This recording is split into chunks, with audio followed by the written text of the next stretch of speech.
Red టీవీలో మీ వ్యాపార ప్రకటనల కోసం ఈ నంబర్ ని సంప్రదించండి 6281747728. Hi viewers, welcome to our channel. ప్రస్తుతం మనతో పాటు సీనియర్ జర్నలిస్ట్ దాము బాలా సార్ ఉన్నారు. వారితో మాట్లాడదాం. నమస్కారం సార్. నమస్తే సార్, ముఖేష్ అంబానీ కొడుకు అనంత్ అంబానీ వెడ్డింగ్ అయితే జరగబోతుంది. అయితే ఈ నేపథ్యంలో తన గురించి నెట్టింట చర్చించుకుంటున్నారు. అంటే తన మెయిన్గా తన హెల్త్ ఇష్యూస్ గురించి, అంటే ఎంత లావుగా ఎలా అయిపోయారు, చాలా మేజర్ హెల్త్ ఇష్యూస్ ఉన్నాయని కూడా అంటున్నారు. అయితే కొన్ని పుకార్లు కూడా రావడం చూస్తున్నాం. ఎక్కువ కాలం కూడా ఆయన బతకడు అన్నట్టు కూడా. అసలు దీంట్లో నిజమెంత ఉంది, అసలు ఏమైంది సార్ ఆయన హెల్త్కి సంబంధించి? హెల్త్ గురించి చెప్పుకునే ముందు అనంత్ అంబానీ తను వచ్చి ముఖేష్ అంబానీ, నీతా అంబానీల చిన్న కొడుకు. అంటే మొదటి కొడుకు ఆకాష్, రెండో అమ్మాయి ఈషా, మూడో అబ్బాయి అనంత్ అంబానీ. అబ్బాయికి 28 ఏళ్ళు అని చెప్తున్నారు. సో ఈ అనంత్ అంబానీకి మొన్న ప్రీ వెడ్డింగ్ సెలబ్రేషన్స్ 3 రోజులు గుజరాత్లో జామ్నగర్లో జరిగింది. సో ఈ ప్రీ వెడ్డింగ్స్ అనేవి ఈ మధ్యకాలంలో దేశంలో కావచ్చు లేదా ప్రపంచవ్యాప్తంగా కూడా ఒక సంచలనమైన ఈవెంట్గా చెప్పుకోవచ్చు. అంటే ఇంత పాపులర్ ఈవెంట్ ఈ మధ్యకాలంలో జరగల. చాలామంది పోస్టులు పెడుతున్నారు ఇది రామ ప్రతిష్ఠ కంటే కూడా పెద్దగా జరిగిందని. సో ఆ స్థాయిలో జరిగిందనేది అయితే వాస్తవమే. అంటే దీనికి దాదాపు 1000 కోట్లు ఖర్చు పెట్టారని చెప్తున్నారు ఈ ఏర్పాట్లకి, ఫంక్షన్, ఈ 3 రోజుల ఫంక్షన్కి. అంటే ఒక 300 చార్టర్డ్ ఫ్లైట్లు వచ్చాయని చెప్తున్నారు. సో 1,00,000 మందికి వీళ్ళు అన్నదానం చేశారు. చాలా ప్రముఖులు, ముఖ్యంగా రెహానా అని మన రెహానా పాప్ సింగరు, ఆమె వరల్డ్లో టాప్ 10లో ఉంటుంది. సో ఆమెకు 52 కోట్లు ఇచ్చి ఆమె ప్రదర్శనకి పిలిపించారని చెప్తున్నారు. అట్లాగే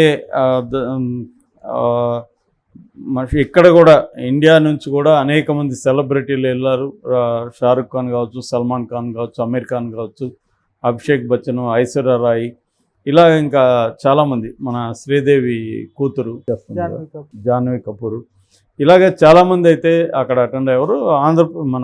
ఆంధ్ర తెలంగాణ నుంచి మన రామ్ చరణ్ అండ్ ఉపాసన ఇద్దరు కూడా వెళ్ళారు.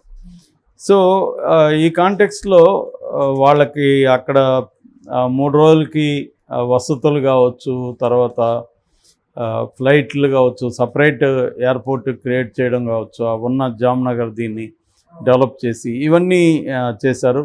ఇంకా గిఫ్ట్లు కూడా అతని వాచే 63 కోట్లని, ఇంకా కాస్ట్యూమ్స్ కోట్లని, అమ్మాయికి ఇచ్చిన గిఫ్ట్గా ఇచ్చిన కారు 3.5-4 కోట్లు, బెంట్లే కార్ అని, ఇలాగా రకరకాలుగా వెడ్డింగ్ మీద రకరకాలుగా వస్తుంది. 2500 రకాల వంటకాలు, ఇలా రకరకాలుగా మీడియా రాస్తుంది. ఏది నిజము ఏది ఎంత అనేది తెలియదు. కానీ మామూలుగా అయితే ఇవాళ దేశంలో డబ్బున్న ప్రతి ఒక్కరు కూడా ఇలాగే రిచ్గా చేసుకుంటున్నారు వాళ్ళ స్థాయిలో. సో వెడ్డింగ్స్ అనేవి ఒక $multi-billion బిజినెస్ అయిపోయింది. ఆ మధ్య కూడా మన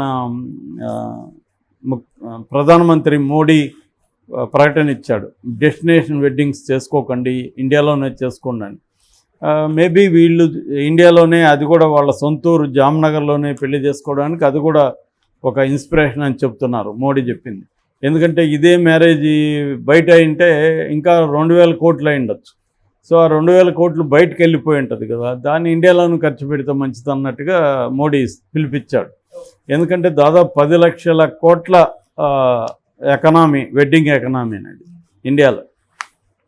సో ఈ కాంటెక్స్లో వాళ్ళ మీద తీవ్రమైన విమర్శలు కూడా వస్తున్నాయి. ఇంత లావిష్గా చేయాలా అనేది ఒకటి. రెండవది, ఆ లావిష్నెస్ని ఎంతగా వీళ్ళు ప్రచారం చేస్తున్నారు మీడియాలో, మన మీడియా అంత దిగజారిపోయింది అన్న విమర్శలు కూడా వస్తున్నాయి. అయితే నిజానికి అంబానీ చేతిలోనే మీడియా మొత్తం ఉంది. ఇవాళ ఇండియాలో ప్రధానమైన మీడియా అంతా కూడా అంబానీ చేతిలో ఉంది. ప్రధానంగా టీవీ ఛానళ్ళల్లో 72 టీవీ ఛానల్స్ ఉన్నాయి అంబానీకి. ముఖ్యంగా News18 అనే బ్రాండ్ ఉంది. ఆ బ్రాండ్ కింద మనీ కంట్రోల్ కావచ్చు, ఫస్ట్ పోస్ట్, News18.com ఇలాంటి మ్యాగజైన్స్ ఉన్నాయి. అట్లాగే టీవీ ఛానళ్ళు 72 ఉన్నాయి. ఈ 72 టీవీ ఛానళ్ళకి సంబంధించిన రీచ్ 80 కోట్ల మందికి రీచ్ ఉందన్నమాట. సో దాదాపు 95% టీవీ వ్యూయర్స్ వీళ్ళకే ఉన్నారు. సో మీడియా మొత్తం వాళ్ళ కంట్రోల్లో ఉన్నప్పుడు ఈ ప్రీ వెడ్డింగ్ సెలబ్రేషన్ అనేది మీడియాలో కంప్లీట్గా రాకుండా ఎలా ఉంటుంది? కాబట్టి ఇదంతా కూడా మనం అర్థం చేసుకోవాలంటే దీని వెనకున్న పొలిటికల్ ఎకనామీ కూడా అర్థం కావాలి. అంటే ముఖేష్ అంబానీ దేశంలోనే వెల్తియెస్ట్ పర్సన్స్లో ఒకటిగా ఉన్నప్పుడు, సో ఖచ్చితంగా అతని ఇంట్లో మ్యారేజ్ కూడా అలాగే ఉంటుంది, దాంట్లో ఏమీ ఆశ్చర్యమేం లేదు. అయితే దాని మీద రకరకాల కథనాలు వస్తున్నాయి. సో అతను ఈ అనంత్ అంబానీ కూడా అక్కడ మాట్లాడాడు ఎమోషనల్గా మాట్లాడినప్పుడు ముఖేష్ అంబానీ కన్నీళ్ళు పెట్టుకున్నాడు, వాళ్ళ తల్లి నీతా అంబానీ కన్నీళ్ళు పెట్టుకునింది. ఆ వీడియోలు కూడా బయటకు వచ్చాయి. సో అసలు ఏం మాట్లాడాడు అతను, అంతగా ఎమోషనల్ ఎందుకు అయ్యారు? మామూలుగానే మ్యారేజెస్ అంటేనే తల్లిదండ్రులు ఎమోషనల్ అవుతుంటారు, పిల్లలకి పెళ్ళి అవుతుంటే వాళ్ళు దూరం అవుతున్న ఫీలింగ్ రావచ్చు, ఒక్కోసారి అది హ్యాపీ మూమెంట్స్లో కూడా కన్నీళ్ళు రావచ్చు. డ్రామా ఉంటుంది, చాలా డ్రామా మ్యారేజెస్లో మనం చూస్తాం. సంగీత్, హల్దీ, ఇలాగ రకరకాల ఫంక్షన్స్లో కూడా చాలా డ్రామా క్రియేట్ చేయడం కూడా ఒక part of the wedding celebrations. So అలాగా ఉండొచ్చు. బట్ అతనికి నిజంగా కూడా అతని లైఫ్లో ఒక డ్రామా ఉంది అనంత్ అంబానీలో. ఎందుకంటే అతను మల్టీ-ల్యాక్ అంటే లక్షల కోట్ల సంపద ఉన్నప్పటికీ అతనికి ఏంటంటే చిన్నప్పటి నుంచి కూడా హెల్త్ బాగాలేదు, ముఖ్యంగా ఆస్మా ఉంది. అది నయమయ్యే పరిస్థితి లేదు, దాన్ని మేనేజ్ చేసుకుంటూ ఉండాలి తప్ప కంప్లీట్ క్యూర్ అనేది ఇప్పటికి లేదు. అందువల్ల దాని సైడ్ ఎఫెక్ట్ ఏమంటే దానికి ఎక్కువగా సెడేటివ్స్ వాడాలి. సెడేటివ్స్ వాడినప్పుడు బాడీ విపరీతంగా పెరిగిపోతాం, ఒబేస్ అయిపోతారు. ఆ ఒబేస్ అయిపోవడం వల్ల అదనపు ఇష్యూస్ వస్తాయి.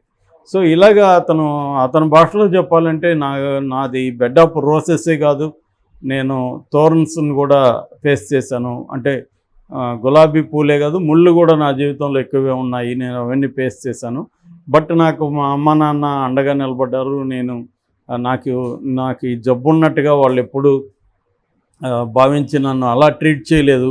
నాకు బోల్డ్ కాన్ఫిడెన్స్ ఇచ్చారు, నన్ను బాగా చదివించగలిగారు, నా వైపు నిలబడ్డారు. ఈ ప్రీ వెడ్డింగ్కి సంబంధించి కూడా దాదాపు 2-3 నెలలు మా వాళ్ళు ఎవరు కూడా 3 గంటల పైన నిద్రపోలేదు. అంతగా నాకు ఒక స్పెషల్ గిఫ్ట్గా దీన్ని తీర్చిదిద్దారు అన్న ఇది చేశారు.